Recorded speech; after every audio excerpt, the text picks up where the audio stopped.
Hey everyone, it's your girl here, Ifiok.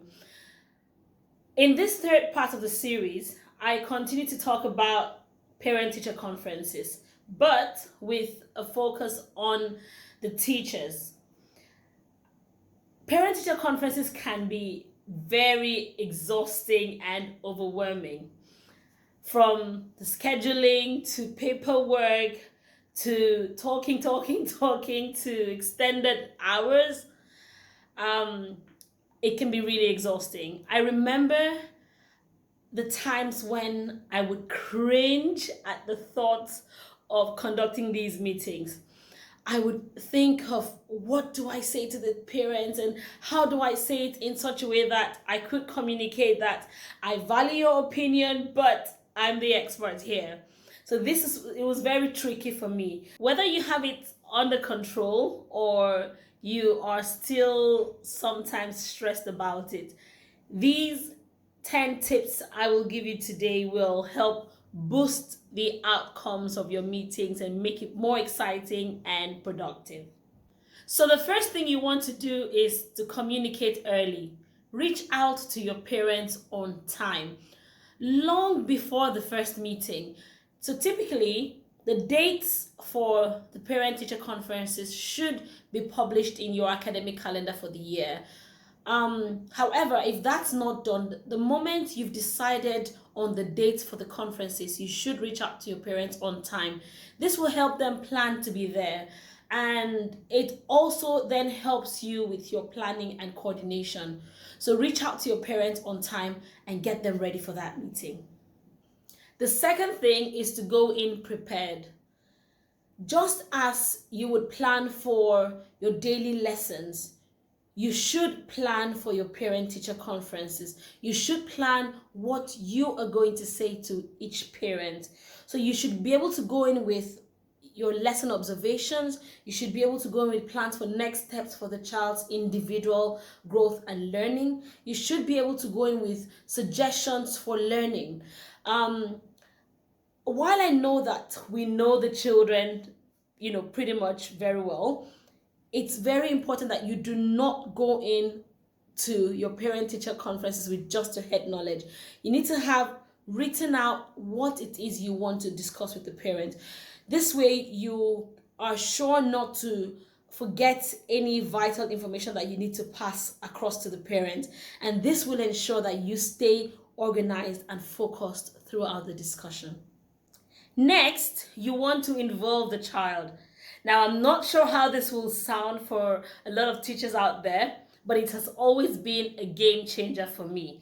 So working with preschoolers, what I do is I have a list and I just ask the children a simple thing. What would you want me to tell mommy or daddy when they come to see me? You would be surprised the things they say. And truly, I communicate this to the parents. Now, for older children, you might want to take it a notch higher and give them a self-evaluation form, a form that asks them what they like about school, what they like about the teacher, what they do not like, what makes them happy, what they love most, the best subject, anything that will help you in the conversation with their parents to tell them more about their life in school. That's for all the children. But for preschoolers, you just want to keep it simple. I can assure you that they'll give you a lot to talk about. Number 4, use the sandwich approach in your conversations. You want to start off with something positive about the child. Praise the child for something good he or she has done. Okay, anything positive and true.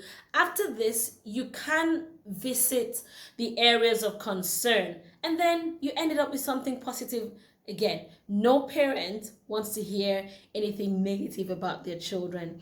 Yes, they're happy to work with you to support them, but every parent wants to hear something good about their children. So say something positive, something that's true. And then if there are any issues and there are any concerns, say it then. Like, it's better to say it later in the conversation than at the beginning or at the end.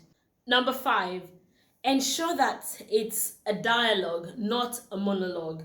The conversation should be a two-way thing where both of you, the parent and the teacher, are having conversations, contributing to the conversation. Ask questions that will encourage the parent to speak to you and to tell you more about the children. The key is to really engage the parent so he or she can tell you more about their child that will help you support their child's learning and development. So personally, how I start my parent-teacher conferences, I just ask the parents, is there anything that you would like to talk to me about your child? And sometimes the parents would have a lot. Those who have planned, what to come and say, they'll have a lot to say. And sometimes some parents would just be like, I just want to hear you. I want to know how my child is doing in school, and then we can drive the conversation further. So encourage your parents to talk to you and you talk back to them as well. The sixth thing is to be professional. These meetings can involve having very difficult conversations and may end up in emotional outbursts. As the teacher, you need to be able to remain calm and respectful. Be sure that when speaking to the parents, you are basically informing them and educating them rather than criticizing their child. This will help the meeting go seamless and keep emotions in check. Number 7, always provide an action plan. Never let the parent leave the parent-teacher conference without an action plan.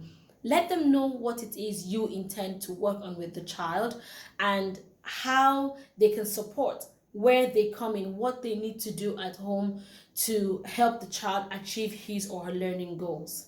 Number 8, reflect and review. At the end of the conference, you should sit back and reflect on your notes, review your notes to see, are there any things you might have forgotten to talk to the parents about, or is there anything you missed? What did the parents say that you took note of?